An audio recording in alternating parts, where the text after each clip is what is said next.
घर में घुसकर मारपीट की शिकायत पर 5 के खिलाफ मुकदमा दर्ज। पूरा मामला उत्तर प्रदेश का बरेली जनपद के औला का है, जहां पर आंवला के मोहल्ला घेर करम खान की रहने वाली सईदा बेगम ने थाना आंवला में सौंपे प्रार्थना पत्र में बताया कि आंवला की हिना फाजली अपने 6-7 व्यक्तियों को साथ लेकर उसके घर में घुस आई और आरोपित उसे गाल गलौज करने लगे। जब उसने मना किया तो आरोपितों ने उसके साथ मारपीट की। उसकी शिकायत पर आंवला पुलिस ने हिना फाजली, वसीम, अजय वाल्मीकि, हसन और आफ्ताब के खिलाफ मुकदमा पंजीकृत कर लिया है। कोतवाल कुमार बहादुर सिंह का कहना है कि मुकदमा पंजीकृत किया जा चुका है, जांच कर विधिक कार्यवाही की जाएगी। सच से कनेक्शन के लिए आंवला से नगेंद्र सक्सेना की रिपोर्ट। सम्राट अशोक की 2329वीं जयंती हर्षोल्लास के साथ मनाएगी। नगर में निकाली गई भव्य शोभा यात्रा, हजारों की संख्या में लोग रहे मौजूद। पूरा मामला उत्तर प्रदेश के बरेली जनपद के औला का है, जहां पर औला नगर में पिछले वर्ष की भांति इस बार भी सम्राट अशोक की जयंती बड़े हर्ष और उल्लास के साथ निकाली गई और मनाई गई, जिसमें मुख्य अतिथि के रूप में समाजवादी पार्टी के पूर्व जिलाध्यक्ष अगम मौर्य मौजूद रहे। रोडवेज बस स्टैंड पर काफी संख्या में भीम आर्मी के लोगों के साथ विचार गोष्ठी की गई। इसके साथ ही औला नगर के प्रमुख मार्गों से होते हुए सम्राट अशोक की शोभा यात्रा को निकाला गया, जिसमें काफी संख्या में लोग मौजूद रहे। इसके साथ ही नगर पालिका अध्यक्ष सैयद आबिद अली, वेद मौर्य, अमित मौर्य, राजेश साक्य, ब्रह्मस्वरूप मौर्य, अमर प्रकाश मौर्य, दयाराम मौर्य, भीम आर्मी से मदन लाल, शंकर वाल्मीकि, विजेंद्र सिंह, प्रभाकर जाटव के साथ काफी संख्या में मौजूद रहे। इसके अलावा पूर्व ब्लॉक प्रमुख रामनगर विजेंद्र सिंह यादव और अरविंद यादव जिला पंचायत सदस्य मौजूद रहे। इसके साथ ही सम्राट अशोक चौक रोडवेज बस स्टैंड के पास मूर्ति पर माल्यार्पण कर किया गया एवं उनके बताए हुए रास्ते पर चलने का आह्वान किया गया। मंच से बोलते हुए वक्ताओं ने सम्राट अशोक से जुड़े प्रेरक प्रसंग सुनाई और उनके बताए रास्ते पर चलने का आह्वान किया। सच से कनेक्शन के लिए आंवला से नगेंद्र सक्सेना की रिपोर्ट। बिना रजिस्ट्रेशन के सड़क पर चलते हुए नहीं पाए जाएंगे ई रिक्शे, ये कहना एसएसपी अनुराग आर्य का। आंवला में जिलाधिकारी बरेली का अध्यक्षता में हुआ तहसील दिवस का आयोजन। पूरा मामला उत्तर प्रदेश का बरेली जनपद के औला का, जहां पर आंवला के तहसील सभागार में माह के प्रथम शनिवार के उपलक्ष्य में जिलाधिकारी रविंद्र कुमार की अध्यक्षता में तहसील दिवस का आयोजन किया गया, जिसमें आए हुए फरियादियों की शिकायतों को सुना गया। इसमें जितनी शिकायतें उनमें से कुछ का मौके पर निस्तारण हुआ, बाकी अन्य शिकायतों के निस्तारण के निर्देश दिए गए। तहसील आंवला में सबसे तेज कार्य करते हुए मात्र आधा घंटा के अंदर पीड़िता का राशन कार्ड बनवाकर जिलाधिकारी के द्वारा उसे सौंपा गया। इसके अलावा अन्य राशन कार्ड भी सौंपे गए। जानकारी देते हुए जिलाधिकारी बरेली ने बताया कि आंवला क्षेत्र में बने दूध की फैक्ट्री से लोगों को फायदा मिलेगा।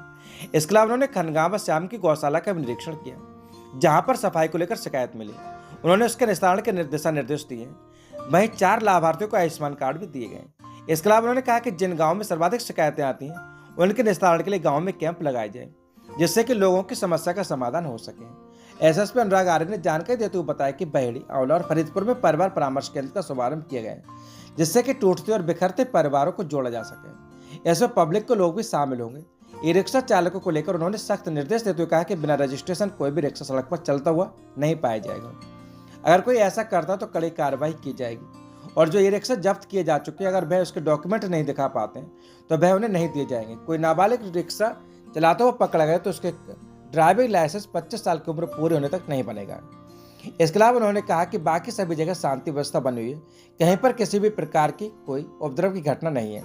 आज के तहसील दिवस में जिलाधिकारी रविंद्र कुमार, एसएसपी अनुराग आर्य, सीएमओ विश्राम सिंह, एसडीएम एन राम, तहसीलदार आशीष कुमार सिंह, नायब तहसीलदार त्रिवेंद्र सिंह रावत व दीपक सिंह, सीओ नितिन कुमार, नगर पालिका शासन अधिकारी आंवला जितेंद्र कुमार, आंवला कोतवाली प्रभारी कुमार बहादुर सिंह व सभी अन्य थानों के प्रतिनिधि, लेखपाल, राजस्व निरीक्षक, बिजली विभाग, पीडब्ल्यूडी विभाग और स्वास्थ्य विभाग के प्रतिनिधि मौजूद रहे। उन्होंने अपने स्टॉल लगाकर लोगों की समस्याओं का समाधान किया। जिलाधिकारी ने सभी को कड़े निर्देश देते हुए कहा कि जिन समस्याओं का निस्तारण होना बाकी है उनके समयबद्ध व गुणवत्तापूर्ण निस्तारण किया जाए, अन्यथा की स्थिति में कड़ी कार्रवाई की जाएगी, क्योंकि किसी भी फरियादी को बेवजह परेशान न किया जाए। सच से कनेक्शन के लिए आंवला से नगेंद्र सक्सेना की रिपोर्ट। मौके पे गोबर का दीपक बना रहे हैं और भी अन्य चीजें खाने पीने की बाकी ठीक ठाक है। लोग साफ सफाई की व्यवस्था थोड़ी सी मुकदमा निकल जाएगा। चारा चारा बोया हुआ है, अच्छा हरा चारा, बाकी भूसा वगैरह सब चीज़ सब दूसरी जगह और बता दें। और नई दूध की फैक्ट्री बड़ी डेयरी है, वहाँ में किया था। नया इन्वेस्टमेंट है, इससे आसपास के लोगों को भी अच्छा 10 lakh litre per day, 10 lakh litre per day का यहाँ पर इससे आसपास के लोगों को रोजगार भी मिलेगा। दूध का कलेक्शन जो पहले किसान आसपास के लोग प्राइस में बोल रहे हैं 51 रुपये पर अच्छी बात है। यहाँ देखिए तहसील दिवस में आज 6 और एक 7, एक अंत्योदय कार्ड और 6 पात्र गृहस्थी कार्ड तत्काल मौके पे बना के दिए गए हैं। और साथ ही साथ हेल्थ विभाग द्वारा 4 आपको आयुष्मान कार्ड दिए गए हैं। तो संबंधित MOIC और जो यहाँ की सप्लाई वो रिसीव किया जाता है तत्काल उन्होंने आवेदन मिलावट बनाया। यहाँ जितने भी आवेदन आए उसके संबंध में डायरेक्शन दिए गए हैं, उसमें भी तत्काल पुलिस और नेपाल की टीम बनाकर भेजे गए हैं। कुछ लोग तो उसमें पैमाइश के बाद भी अवैध कर्जा जमाए हुए हैं। इसमें दिया गया है, निर्देश दिया गया है कि आवश्यक कड़ी कार्रवाई करें। आवश्यक कड़ी कार्रवाई में अगर सरकारी ज़मीन पे अवैध कब्जा है पैमाइश के बाद नहीं हटाए तो फिर उसमें लोक संपत्ति क्षति निवारण अधिनियम किया जाएगा। और अन्य विभाग के जो भी शिकायतें आए विभाग आंवला में गर्भवती महिला के साथ हुई मारपीट, पुलिस से शिकायत, लगाई कार्रवाई की गुहार, हालत गंभीर, जिला अस्पताल रेफर। पूरा मामला उत्तर प्रदेश के बरेली के आंवला का, जहां पर कस्बे के मोहल्ला नालापार निवासी सलमान ने पुलिस को दी तहरीर में बताया कि शुक्रवार की देर शाम 8 बजे वह अपने घर पर था, तभी विपक्षी महिला अपने साथ कई दबंगों को लेकर आई और उसके घर में घुस आई। वह गाली गलौज करने लगी। जब गाली देने का विरोध किया तभी सभी लोग मारपीट करने को भिड़ गए। उसने बताया कि उससे उसकी पत्नी को बुरी तरह लात घूंसों से मारा पीटा, जिसमें पत्नी की हालत गंभीर बनी हुई है और जान से मारने की धमकी दी। इसके अलावा उसने धमकी दी कि थाने में बंद कराऊंगी तभी ठीक हो जाएगा। आरोप है कि उक्त विपक्षी महिला पहले भी पत्नी के साथ मारपीट कर चुकी है। थाना पहुंचकर पुलिस से शिकायत की। पुलिस ने महिला का मेडिकल परीक्षण हेतु अस्पताल भेजा, जहां डॉक्टर ने गर्भवती महिला की हालत गंभीर होने पर जिला अस्पताल रेफर कर दिया है। वहीं पुलिस मामले की जांच कर रही है। सच से कनेक्शन के लिए आवाज नगेंद्र सक्सेना की रिपोर्ट। किसान यूनियन की पंचायत प्रदेश सरकार से MSP और कर्ज मुद्दे पर कार्रवाई की मांग। पूरा मामला उत्तर प्रदेश के बरेली जनपद का लगा, जहां पर भारतीय किसान यूनियन टिकैत की एक महत्वपूर्ण पंचायत आंवला में आयोजित की गई, जिसमें सरकार की गेहूं खरीद नीति पर गंभीर विचार विमर्श हुआ। इस पंचायत में प्रमुख रूप से वर्ष 2024 और 25 के दौरान प्राइवेट बाजार में व्यापारी द्वारा 2200 रुपये प्रति क्विंटल तक गेहूं खरीदी जाने और किसान के गेहूं की खरीद की कीमत को लेकर कई सवाल उठाए गए। किसानों ने मांग की कि सरकार स्वामीनाथन आयोग की सिफारिशों के तहत गेहूं का मूल्य 4500 रुपये प्रति क्विंटल तय करे। किसान यूनियन ने आरोप लगाया कि उत्तर प्रदेश सरकार किसानों का गेहूं लूटने की योजना बना रही है। राजस्थान, छत्तीसगढ़ और मध्य प्रदेश की सरकारें किसानों को बोनस देकर 2700 रुपये प्रति क्विंटल तक खरीद रही हैं, जबकि उत्तर प्रदेश में किसानों को केवल 2425 रुपये प्रति क्विंटल मिलेंगे। इसके अलावा जिले से बाहर गेहूं नहीं भेजे जाने और MSP से अधिक कीमत पर खरीद करने वाले व्यापारियों के खिलाफ कार्रवाई किए जाने की आलोचना की गई। कर्ज माफी पर भी उठे सवाल। तो बता दें कि किसान यूनियन ने सहकारी समिति और बैंकों का कर्ज चुकाने में समस्या उठाते हुए कहा कि सरकार ने विजय माल्या, मेहुल चौकसी, नीरव मोदी जैसे अरबों रुपए का कर्जा माफ करने वाले उद्योगपतियों को कर्जा का वसूलने का कोई ठोस तरीका नहीं अपनाया। उन्होंने सवाल उठाया कि जब छोटे किसान के 50,000 रुपए के कर्ज पर सिविल खराब हो जाती है तो उद्योगपतियों के मामले में सरकार के इस भेदभावपूर्ण रवैये पर कार्रवाई क्यों नहीं की जा रही है। इसके अलावा सांसदों के वेतन और मुद्दे को लेकर किसान यूनियन ने सांसदों के वेतन और पेंशन में 24% की वृद्धि का भी विरोध किया। उन्होंने सवाल उठाया कि जब देश कर्ज में डूब रहा है तो सांसदों ने इस बढ़ोतरी का विरोध क्यों नहीं किया। इसके अलावा यूनियन ने सरकार से वन नेशन वन चुनाव के अलावा वन एजुकेशन और वन पाठ्यक्रम को भी लागू करने की सिफारिश की है। स्कूलों में किताबों और कॉपियों की लूट की रोकथाम की मांग। तो वहीं इंग्लिश मीडियम स्कूलों में किताबों और कॉपियों के नाम पर हो रही लूट को लेकर भी चिंता जताई गई। यूनियन ने सुझाव दिया कि सभी दुकानों पर किताबें, कापी और पाठ्यक्रम उपलब्ध ताकि अभिभावकों को स्कूल द्वारा निर्धारित दुकान से खरीदने को मजबूर न किया जाए। बिजली और सिंचाई की समस्या भी उठी। तो बता दें कि किसान यूनियन ने बरेली में बिजली के पुराने शेड्यूल की बहाली की मांग की। यूनियन ने कहा कि सिंचाई के लिए बिजली का शेड्यूल सुबह 5:15 से 10:15 बजे तक और शाम 4 से 6 बजे तक किया जाए, जैसा कि पहले था। किसान यूनियन ने इन मुद्दों पर सख्त कार्रवाई की मांग की और किसानों के हितों की रक्षा करने की अपील की। सच से कनेक्शन के लिए आवाज नगेंद्र सक्सेना की रिपोर्ट। इसके सामने हमारा एक कार्यालय है, वहाँ पे हम लोग इकट्ठा हुए थे। वहाँ ईद का कार्यक्रम भी था। उसके बाद हमें ज्ञापन देना था। ज्ञापन हमने इन मुद्दों पे दिया है कि हम ये कह रहे हैं कि गेहूँ खरीद के मामले में सरकार द्वारा भेदभाव किया जा रहा है। एक ही पार्टी की सरकार है राजस्थान, उत्तर प्रदेश, मध्य प्रदेश, छत्तीसगढ़ में। छत्तीसगढ़, मध्य प्रदेश, राजस्थान में 27 रुपये क्विंटल गेहूँ बिक रहा है सरकारी खरीद में, क्योंकि बाकी राज्य सरकार है उसको अनुदान दे रही है। यहाँ 2425 बिक रहा है। तो उत्तर प्रदेश के किसानों से ऐसी क्या गलती हुई है, जबकि ये हिंदू बाहुल प्रदेश है और हिंदू बन के लोगों ने वोट दिया, सरकार बनवाई, तो इनके साथ ये 250 की डकैती क्यों पड़ रही है भाई, ये समझ में नहीं आ रहा है। दूसरा, सरकार ये कह रही है कि ये वही सरकार है जो दिल्ली के आंदोलन में कहती थी कि हमने ये 3 कृषि कानून हम इसलिए लाए हैं ताकि किसानों को ओपन मार्केट दी जा सके, मार्केट में कंपटीशन हो।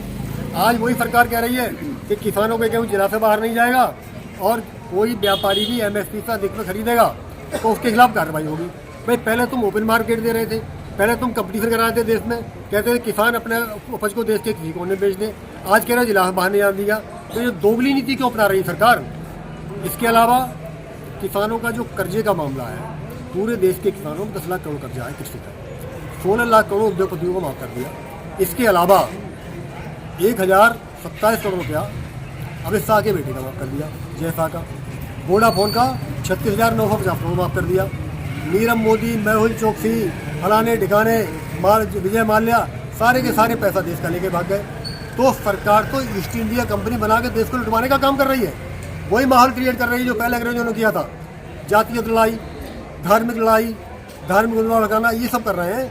तो हम ये कह रहे हैं कि भाई कम से कम जनता को जी लेने दो। क्यों यार 5 किलो अनाज का और 2 किलो किसान निधि का गाना गाते हो, और एक सिलेंडर पर 400 था 2014 में सिलेंडर का रेट, आज 950 है। 550 सिलेंडर पर जेब काट रहे हैं किसान की, और उसका जो गेहूं का रेट है वो 7500 रुपया होना चाहिए था कायदे से, स्वामी अथाना की रिपोर्ट के हिसाब से। तो जिसको ये पैरवी करते थे मोदी जी कि स्वामी अथाना की रिपोर्ट लागू होनी चाहिए, तो 7500 रुपये के मुकाबले हमें आप 2425 रुपये दे रहे हो, हमारी काट रहे हो कई हज़ार से। तो हमारी जेब भी काट रहे हो और हम पे एहसान भी रख रहे हो। भाई 5 किलो अनाज दे दिया तुझे हमने और एक सिलेंडर दे दिया। तो हम इन नीतियों का खुला विरोध करते हैं, कड़ा विरोध करते हैं। हम इनसे बिल्कुल सहमत नहीं हैं। हमारी मांग तो ये है कि तुम कर्जा माफ मत करो, हमारा उनका कर दो, लेकिन हमें हमारे मार्केट की महंगाई के हिसाब से पैसे दे दो। भाई सांसदों पर महंगाई बढ़ गई, उनका 24% पैसा बढ़ गया तनख्वाह पे, किसानों पर कोई महंगाई नहीं बढ़ी। इनके बच्चे पढ़ते नहीं हैं, ये दवाई नहीं लेते बीमारी में, खेती में लागत नहीं लगा, क्या नहीं करते ये? तो इनके साथ अन्याय क्यों? इन्हीं बातों के लिए आए थे, हमने ज्ञापन दे दिया। धन्यवाद। वक्फ बिल संशोधन पर सुरक्षा के मद्देनजर आंवला पुलिस का फ्लैग मार्च, सकुशल संपन्न कराई जुमे की नमाज। कड़ी सुरक्षा व्यवस्था पर ड्रोन द्वारा पुलिस प्रशासन द्वारा रखी गई निगरानी। पूरा मामला उत्तर प्रदेश का बरेली जनपद का है, जहां पर कोतवाल आंवला कुमार बहादुर सिंह के नेतृत्व में आंवला पुलिस ने आंवला के प्रमुख मार्गों व संवेदनशील इलाकों में पैदल मार्च कर सभी को कड़े निर्देश देते हुए कहा कि कोई भी किसी भी प्रकार की अफवाह फैलाने का प्रयास न करें। आपको बता दें कि लोकसभा और राज्यसभा में वक्फ बिल संशोधन पास होने के बाद शांति और सुरक्षा व्यवस्था बनाए रखने के लिए आंवला पुलिस ने फ्लैग मार्च किया, जैसे ड्रोन की मदद से देखा गया, और सभी लोगों से अपील की गई कि शांति व्यवस्था बनाए रखें। उन्होंने कहा कि सोशल मीडिया पर किसी भी प्रकार की अफवाह फैलाने का प्रयास न करें। अगर कोई व्यक्ति समाज में अव्यवस्था फैलाने का प्रयास करेगा तो उसके खिलाफ कड़ी कार्रवाई की जाएगी। इस अवसर पर कोतवाल कुमार बहादुर सिंह समेत थाना आंवला का समस्त स्टाफ मौजूद रहा। सच से कनेक्शन के लिए आंवला से नगेंद्र सक्सेना की रिपोर्ट। शादीशुदा मुस्लिम युवक ने किया प्रेम विवाह, रुपए 5 लाख की मांग पूरी न होने पर महिला को घर से निकाला। पूरा मामला उत्तर प्रदेश के बरेली जनपद का है, जहां पर मुंबई के बडाला रोड की रहने वाली खालिदा खान पुत्री नबी अहमद की शादी आंवला थाना क्षेत्र गांव द्रामनगर के सद्दाम खान पुत्र रईस खान के साथ मुस्लिम रीति रिवाज से हुई थी। उसे थाने में शिकायत करते हुए बताया कि उनका प्रेम विवाह अक्टूबर 2023 में हुआ था। उनके एक बेटी भी है, लेकिन ससुराल पक्ष के लोग दहेज में 5 लाख रुपए लाने के लिए प्रताड़ित करने लगे।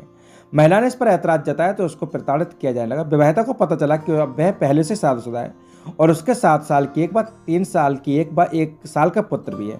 उसका पति उसे बिना किसी शर्त के रखने को तैयार नहीं है। महिला अपने मायके में रह रही है। आंवला पुलिस ने उसकी शिकायत पर आरोपितों पर मुकदमा पंजीकृत कर लिया है। कोतवाल कुमार बहादुर सिंह का कहना है कि मुकदमा पंजीकृत किया जा चुका है, जांच कर विधिक कार्रवाई की जाएगी। सच से कनेक्शन के लिए आंवला से नगेंद्र सक्सेना की रिपोर्ट। दहेज उत्पीड़न की शिकायत पर मुकदमा दर्ज। पूरा मामला उत्तर प्रदेश के बरेली जनपद का है, जहां पर आंवला के मोहल्ला कच्चा कटरा की रहने वाली पूजा ने थाना आंवला में सौंपे प्रार्थना पत्र बताया कि उसकी शादी नवंबर 2023 में प्रवीण पुत्र महेश चंद्र निवासी बल्लभगढ़ हरियाणा के साथ हुई थी, जिसमें लगभग 30 लाख रुपए खर्च किए गए, मगर ससुराल पक्ष के लोग मात्र 20 लाख रुपए खर्च करने का उसे ताना देते रहे और प्रताड़ित करते रहे। परेशान होकर महिला अपने मायके चली। उसकी शिकायत पर आंवला पुलिस ने आरोपियों पर मुकदमा पंजीकृत कर लिया है। कोतवाल कुमार बहादुर सिंह का कहना है कि मुकदमा पंजीकृत किया जा चुका है, जांच कर विधिक कार्रवाई की जाएगी। सच से कनेक्शन के लिए आंवला से नगेंद्र सक्सेना की रिपोर्ट। पुत्रवधू व उसके घर वालों पर घर में घुसकर मारपीट के आरोप में मुकदमा दर्ज। पूरा मामला उत्तर प्रदेश के बरेली जनपद का है, जहां पर आंवला के मोहल्ला ग्रेटर कॉलोनी की रहने वाली मुन्नी देवी ने थाना आंवला में सौंपे प्रार्थना पत्र बताया कि उसकी पुत्रवधू काजल व उसके परिजनों ने घर में घुसकर उन सबके साथ मारपीट की। उसकी शिकायत पर आंवला पुलिस ने मुकदमा पंजीकृत कर लिया है। कोतवाल कुमार बहादुर सिंह का कहना है कि मुकदमा पंजीकृत किया जा चुका है, जांच कर विधिक कार्यवाही की जाएगी। सच से कनेक्शन के लिए आंवला से नगेंद्र सक्सेना की रिपोर्ट। किलोड़ झील पर्यटन स्थल पर नवरात्र के उपलक्ष्य में शक्ति वाटिका का आयोजन हुआ। डीएफओ के साथ में ही महाकृषि विद्या मंदिर के छात्र छात्राओं ने किया वृक्षारोपण। क्षेत्रीय लोग भी रहे वृक्षारोपण में शामिल।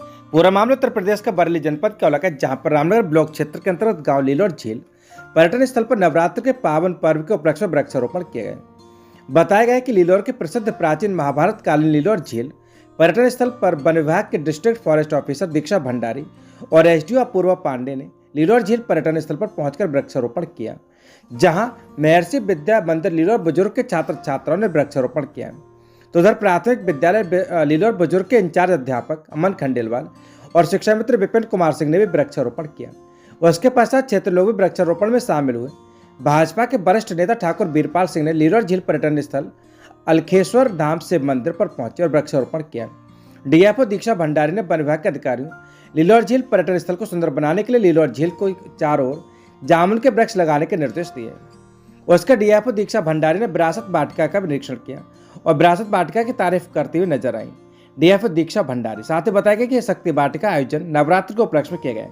कार्यक्रम में वन क्षेत्र अधिकारी शिषपाल बिष्ट, विजय सिंह, अवनेश गंगवार, अलीगंज वन दरोगा रामशरण, अमित कुमार राणा, अजय गंगवार, माखनलाल, दीपक, प्रमोद और ग्रामीणों में अवनेश कुमार सिंह, सोनल सिंह, जुगल कुमार सिंह, सुखबीर सिंह आदि लोग मौजूद रहे।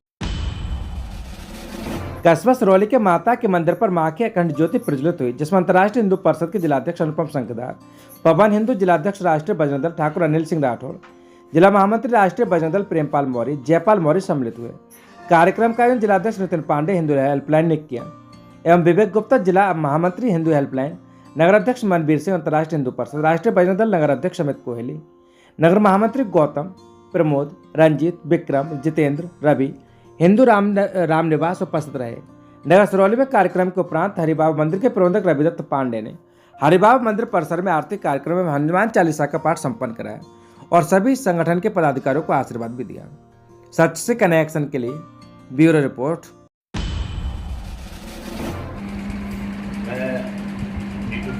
आप लोगों से सभी से यही कहना चाहूँगा कि हर घर से एक एक बंदा आए, एक एक सनातनी आए और ये जो भव्य शोभा यात्रा हमारी श्री राम जी की निकलेगी तो वाकई में एक अनोखी निकलेगी, देखने लायक होगी। मैं आप सबसे कह रहा हूँ और आंवले में पहली बार ऐसी शोभा यात्रा निकलेगी, ये मेरा मानना है और निकलेगी। सच बता रहा हूँ, कितने लोग कान खींचने वाले हैं लेकिन उनका कुछ नहीं होगा, उनका काम यही है कान खींचना।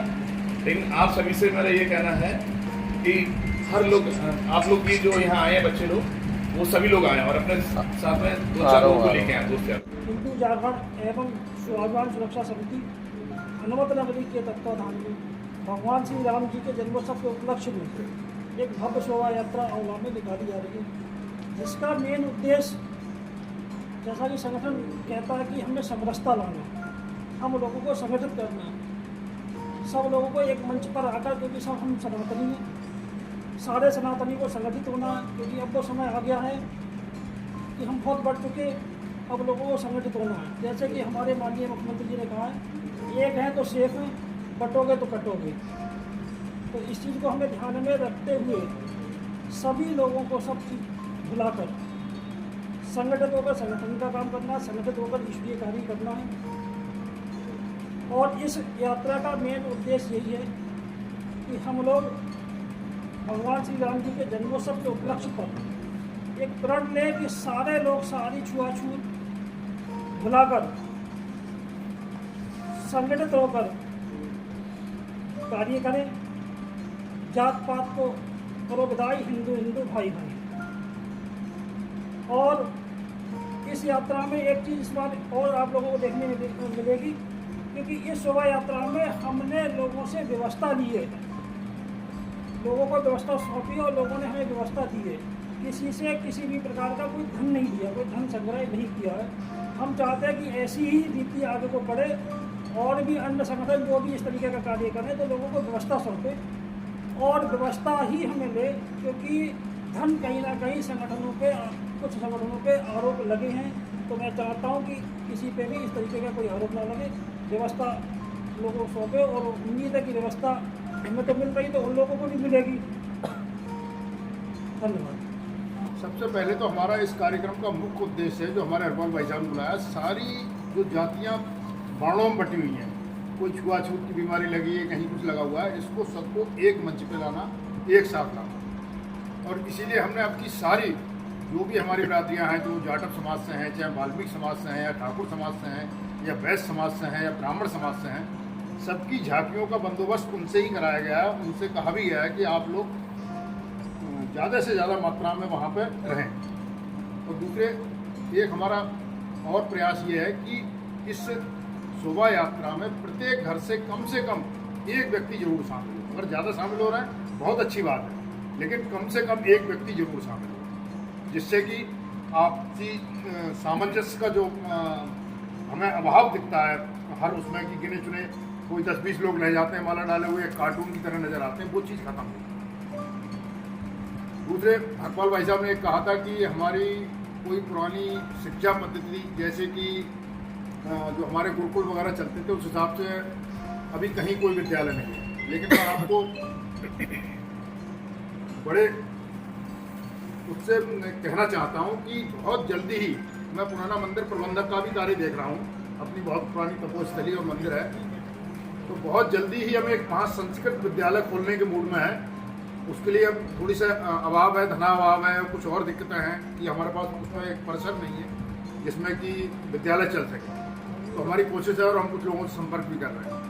तो उम्मीद ये है कि शायद 1 साल के अंदर वहाँ कुछ ना कुछ हम ये सीट करके दिखाएंगे। अब दूसरे रही साहब शोभा यात्रा की बात, तो शोभा यात्रा में हम सब लोग जितने लोग बैठे हुए समाज के प्रमुख व्यक्ति हैं, इन सभी से आग्रह करते हैं अपने घर की महिलाएं, लड़कियां और अपने घर के पुरुष कम से कम एक लोग अवश्य शामिल हो, जिससे कि हमारी शोभा यात्रा जैसे दूसरे समुदाय को ताकत दिखाने को मिलता है साहब, कोई छोटा मोटा जुलूस निकला तो मार टोपियाँ दिखाई देती हैं, हमारे बीच में भी ऐसे दिखाई दें कि साहब त्रिपोलिया से शुरू हो तो कम से कम कटरे तक लाइन ही ना टूटे, तब हमारे शोभा यात्रा निकालने का मतलब है। नहीं तो हंसी के पात्र बन के रह जाए वो बढ़िया चीज़ नहीं है। दूसरे हमारा शोभा यात्रा का हमने मार्ग और समय रखा है, पुराना मंदिर से दोपहर 12 बजे 7 तारीख के लिए शुरू करेंगे। पुराना मंदिर से चल के फूटा दरवाज़ा होते हुए वहाँ से फूटा दरवाज़ा से अपने त्रिपोलिया से बीच वाले रोड से होते हुए भूमि विकास बैंक, वहाँ से स्टेट बैंक से दाहिनी तरफ अपने चौधरी साहब की मार्केट होते हुए यहाँ से निकलते हुए अपने महाराजपुरम के बीच से कटरे के बीच से निकलते हुए विद्या मंदिर पर संपन्न होगी, जिसमें हमारे 10 जगह हमारे स्वयंसेवी जो लोग हैं जिनकी अपने सनातन धर्म में आस्था है, उन्होंने जगह जगह 10 या 11 जगह अपने नाश्ते की व्यवस्था रखी है और भरपूर स्वागत की व्यवस्था रखी है। तो मैं चाहता हूँ ऐसे लोग और भी आए, बहुत ज़्यादा खर्चा नहीं होता है, सिर्फ मन बनाने की ज़रूरत है। आप लोग करेंगे तो उसमें सब लोगों को बढ़िया लगेगा और ये लगेगा कि भाई सनातन प्रेमी। बाकी बहुत सी बातें हमारे गया है। हिंदू जागरण एवं स्वाभिमान सुरक्षा समिति के तत्वाधान में जो शोभा यात्रा निकल रही है वो मर्यादा पुरुषोत्तम भगवान श्री राम के जन्मोत्सव के उपलक्ष्य में निकल रही है। उसका मुख्य उद्देश्य समाज में सामाजिक समरसता फैलाना है।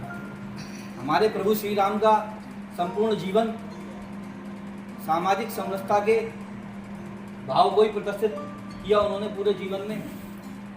और मैं सबसे पहले बधाई दूंगा अपने इस सुरक्षा समिति को, जिन्होंने सभी संगठनों को एक मंच पर लाने का काम किया, तो बधाई के पात्र हैं। बाकी अपना अपना सबका मत है। और मैं ये कहूँगा कि आज भी ये प्रक्रिया चल रही है कि टांग भेजने का काम रहता ही है, वो मैं इसी मंच से पहले भी बोल चुका था। तो ऐसे आते रहेंगे जाते रहेंगे, कोई फर्क नहीं पड़ेगा। फिलहाल विश्व हिंदू परिषद बजरंग दल उसका एक कार्यकर्ता इस कार्यक्रम में पूरी सहभागिता प्रदान करेगा अपनी, सारे बिल्कुल जी जान से लगेंगे। और सभी से आग्रह करूँगा मैं कि संख्या बल का विशेष ध्यान रखा जाए। अपने अपने अभी हमारे भाई साहब ने कहा कि अपने अपने घर से अपनी बहन बेटियों वगैरह को सबको आमंत्रित करना है, लेके आना है। तो मैं सभी से ये कहूँगा कि सभी लोग अपने अपने घर से जो है संख्या लेके इस पत्रकार वार्ता में आए हुए सभी पत्रकार बंधुओं का हाथ जोड़कर स्वागत, अभिनंदन और वंदन करता हूँ। साथ ही नवरात्रि की बहुत सारी शुभकामनाएं देना चाहता हूँ और श्री राम जी की रामनवमी के पर्व की अग्रिम शुभकामनाएं आपको देना चाहता हूँ। आज हम लोग इस पत्रकार वार्ता के माध्यम से हिंदू जागरण मंच की टीम और मैं फौजी हरपाल सिंह, हिंदू जागरण मंच का जिला व्यवस्था प्रमुख, आपके सामने अपनी बात रखना चाहता हूं। और आपके माध्यम से मैं कहना चाहता हूं कि भारत इसलिए महान है कि हमारी परंपराएं महान हैं, हमारी विचारधाराएं महान हैं। और तीसरी बात यह है कि हमारी संस्कृति महान है। हमारी संस्कृति को आगे ले जाने के लिए हमारे पूर्वजों ने जो ज्ञान हमको प्रदान किया है वही ज्ञान हम अगली पीढ़ी को देना चाहते हैं और ये हमारा कर्तव्य भी है। इसी कड़ी में 7 तारीख को हमारे मर्यादा पुरुषोत्तम श्री राम जी की जन्म के उपलक्ष्य में एक शोभा यात्रा का आयोजन मुरैना मंदिर से आंवला भ्रमण करते हुए शिशु मंदिर तक होगा, जिसमें हम श्री राम जी के साथ साथ विभिन्न महापुरुषों की झांकियां भी प्रस्तुत करने का प्रयास कर रहे हैं। शोभा यात्रा को दिव्य और भव्यता प्रदान करने के लिए हमने जो भी हमारे भारत के महापुरुष हैं उन सबके एक प्रतिरूप बनाने का प्रयास किया है।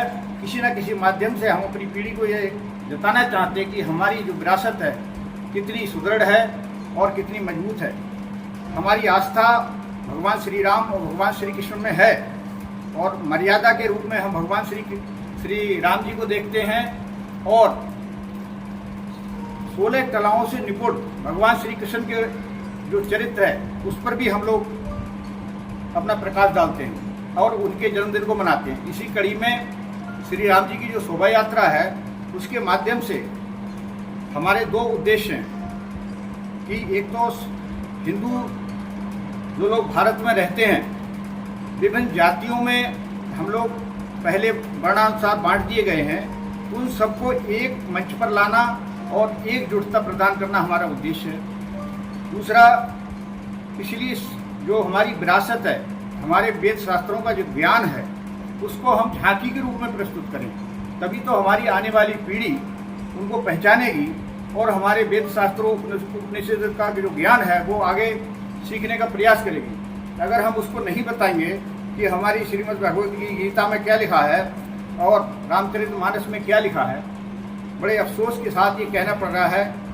कि अभी तक भारत में कोई ऐसा शिक्षा प्रणाली नहीं है कि जो हमारे बच्चों को अपने पिछली संस्कृति के बारे में और अपने महापुरुषों के बारे में व्यापक ज्ञान प्रदान करे। हमारा हिंदू जागरण मंच का ये प्रयास है कि ये सब झांकियाँ सभी लोग देखें, जो सनातन धर्म से विमुख होने का प्रयास कर रहे हैं वो भी हमारे साथ आएँ। उनके अंदर कहीं जो थोड़ा बहुत अज्ञानवश या किसी के बहकावे में आकर के हमारी संस्कृति से दूर जाना चाहते हैं, हमारा उनसे आग्रह है कि वो हमारी झांकियों को देखें और हमारे साथ सहयोग करें। प्रत्येक झांकी में आपको कोई ना कोई ऐसा विचार महसूस होगा जो हमारी अनेकता में एकता का प्रतीक है। मैं अपनी बात को यहीं समाप्त करता हूँ। आप सब लोगों का बहुत बहुत धन्यवाद और दिल से आभार।